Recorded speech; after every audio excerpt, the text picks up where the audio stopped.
എനിക്ക് അതിനോട് ബുദ്ധിമുട്ടുണ്ട്, എതിർപ്പുണ്ട്. പക്ഷേ ഒരു ഇന്ത്യൻ നാഷണലിസ്റ്റ് അല്ലെങ്കിൽ ഒരു പൗരൻ എന്നുള്ള രീതിയിൽ ഞാനത് ചിന്തിപ്പിക്കുമ്പോൾ ഉറപ്പായിട്ടും സെൻസർഷിപ്പ് വേണം എന്ന് തന്നെയാണ് ഞാൻ പറയുക. കാരണം നല്ല രീതിയിൽ, അത് മോശമാവാനോ ഒരാളുടെ ജോലി ഉപദ്രവിക്കാനോ ഉള്ള രീതിയിലല്ല.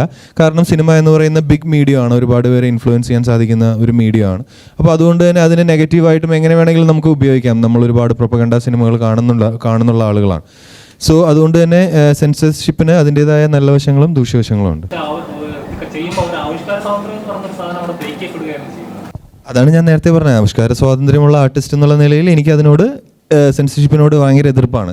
ഞാൻ ചെയ്യുന്ന സിനിമയോട് കത്തിവെക്കുക എന്ന് പറയുന്നത്. പക്ഷേ ഞാൻ ആ സിനിമ പുറത്തിറങ്ങിയതിന് ശേഷം ആ പ്രൊഡക്റ്റ് കൊണ്ട് ഒരുപാട് പേർക്ക് ബുദ്ധിമുട്ടുണ്ടാകുന്നു, അല്ലെങ്കിൽ എന്താ പറയുക, ഒരു ഗവൺമെൻറ്റിൻ്റെ നിയമപരിധിക്കുള്ളിൽ വരുന്ന ഒരുപാട് കാര്യങ്ങൾ എതിർ ദിശയിൽ സംഭവിക്കുന്നു എന്നുണ്ടെങ്കിൽ ഉറപ്പായിട്ടും അത് കൺട്രോൾ ചെയ്യുക എന്ന് പറയുന്നത് ഗവൺമെൻറ്റിൻ്റെ ഉത്തരവാദിത്വമാണല്ലോ. സോ